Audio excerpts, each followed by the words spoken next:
Hi, and welcome to this video about linear inequalities. Today we'll explore what linear inequalities are and see how to express their solutions. You probably have some experience with linear equations. They can be written in point-slope form, slope-intercept form, or standard form, and their graphs are straight lines. For an example, let's use the equation y equals 2x plus 1. There are an infinite number of solutions to the equation. Solutions in this case are coordinate pairs that lie on the line. Algebraically, they make the equation true. So 0, 1 is a solution because 1 equals 2 times 0 plus 1. Negative 1 is also a solution since negative 1 equals 2 times negative 1 plus 1.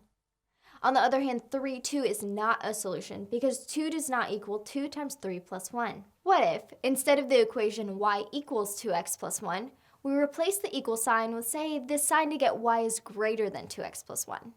Well, for starters, that would give us a linear inequality. Linear inequalities are simply inequalities that involve linear equations. The solution set is still an infinite set of points, but let's see where they lie. We'll start by graphing the line y equals 2x plus 1 as before. Okay, now let's make a quick table so we can test some points on this graph.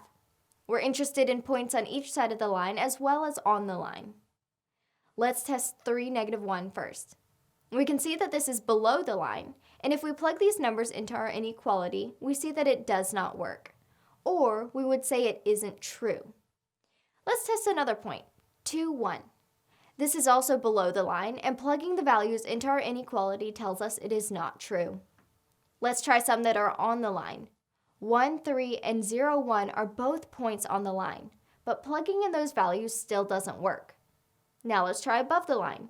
Negative 3, 3 is above the line, and if we plug those values into our inequality, we find that it is true. 3 is greater than 2 times negative 3 plus 1. Negative 1, 0 is also above the line, and if we plug those values into our inequality, we find that that is true as well. 0 is greater than 2 times negative 1 plus 1. We can test as many points as we'd like, but this tells us more than enough information. All the points in the solution set are above the line, not on it. To show that, we shade that entire half of the graph. The reason all of the points in the solution set are above the line is because of our inequality symbol. Our solution is greater than, so it will be above the line. If we use the less than symbol, our solution would be below the line.